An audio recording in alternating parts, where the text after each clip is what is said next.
সকালে ঘুম থেকে উঠে জানালা খুলেই দেখি কি বাহিরে বৃষ্টি হচ্ছে। মানে এত পরিমাণ বৃষ্টি হচ্ছে, তা দেখে বোঝা যাচ্ছে যে হ্যাঁ আসলে আষাঢ় মাস চলছে। তো বৃষ্টি হচ্ছে বাহিরে আর স্পেশাল কিছু হবে না তা কি করে হয়? তো চট করে আমার মাথা চলে এসেছে বৃষ্টি যেহেতু হচ্ছে তো কেননা আজকে ভুনা কিছু, তো আমি এই ভুনা খিচুড়ি রান্না করব। তার জন্য আমি প্যাকেটে যে রেডিমিক্স ভুনা খিচুড়ি প্যাকেট পাওয়া যায় সেই চাউলটা নিয়ে নিয়েছি। এখানে সব মশলা দেওয়া আছে একসাথে। তো আমি এটা দিয়েই রান্না করব, এর জন্য আমি তেল বসিয়ে দিলাম। এরপর আমি এখানে দিয়ে দিব ঘি। ঘিটা দিলে ফ্লেভারটা খুব ভালো আসে। আমি যে কোনো খাবারে ঘিটা দিয়ে খেতে খুব পছন্দ করি। তো আমি আজকে খিচুড়িটাতে ঘি দিব, তো আমি ঘি দিয়ে দিলাম।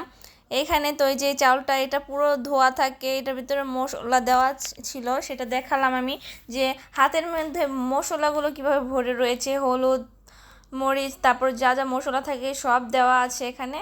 তো আমি তেলের মধ্যে পেঁয়াজ দিয়ে দিয়েছি। পেঁয়াজ দিয়ে আমি পেঁয়াজটাকে ভালোভাবে লাল লাল করে ভেজে নেব।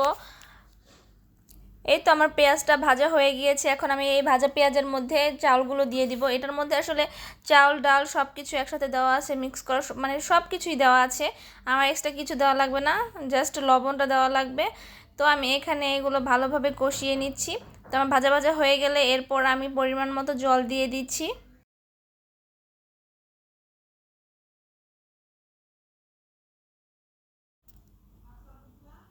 তো জল দেওয়া হয়ে গিয়েছে, এখন আমি লবণ দিয়ে দিচ্ছি, পরিমাণ মতো লবণ দিয়ে দিব। এরপর নেড়ে আমি ঢেকে দিব। কিছু কাঁচামরিচও দিয়ে দিব ভিতরে, যেহেতু এটাতে মরিচ দেওয়া নেই তো আমি কাঁচামরিচগুলো দিয়ে দিচ্ছি আর দিয়ে ঢেকে দিলাম। তো এইদিকে আবার আমি দুটো মাছ নিয়েছি, দুটো মাছ ভাজা করব খিচুড়ির সাথে। এইদিকে খিচুড়িটা জলগুলো টেনে গিয়েছে, তো আমি ভাপে বসিয়ে দিয়েছি।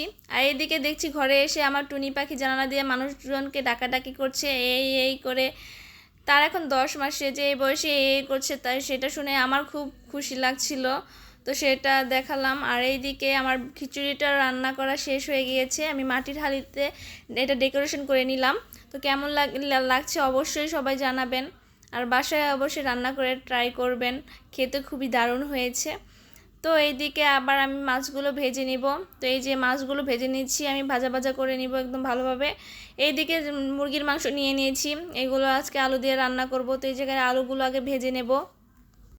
তো আমি আলুগুলো শুধু লবণ দিয়ে ভেজে নেব।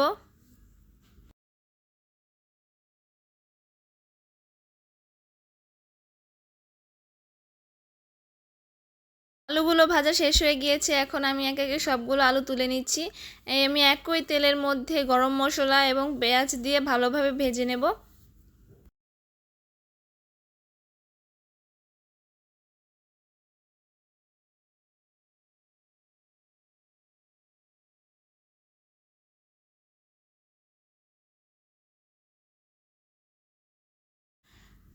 তো এইদিকে পেঁয়াজ ভাজা হয়ে গিয়েছে, এখন আমি আদা রসুন বাটা দিয়ে ভালোভাবে আবার কষিয়ে নিব।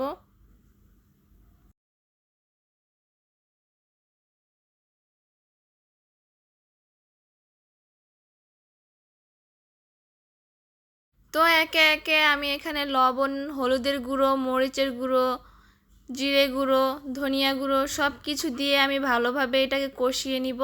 মশলাটাকে ভালোভাবে কষিয়ে নিতে হবে, কারণ মশলা যত বেশি কষানো হবে রান্নাটাও তত বেশি মজা হবে। তো এইদিকে কষানো শেষ হয়ে গিয়েছে মশলাটা, তো আমি মাংসগুলো দিয়ে দিয়েছি। মাংসগুলো দিয়ে আমি একসাথে আবার ভালোভাবে কষিয়ে নিব। তো কষানো শেষ, আমি এখন জল দিয়ে দিচ্ছি। যেহেতু আমি মাংসের ঝোল রান্না করব, আমি ঝোলের পরিমাণটা একটু বেশি দিয়েছি। তো এদিকে আমার রান্নাও শেষ। এইদিকে খাওয়া দাওয়া করে দেখলাম যে দিদিমণি পান বানিয়ে খাচ্ছে। এগুলো আসলে সচরাচর এখন আর দেখা যায় না। এগুলো দেখলে গ্রামের সেই দৃশ্যগুলো মনে পড়ে যায়, ছোটোবেলার স্মৃতিও মনে পড়ে যায়। তো আজকে আমার এই ভিডিওটি এই পর্যন্তই। সবাই পাশে থাকবেন, সাপোর্ট করবেন।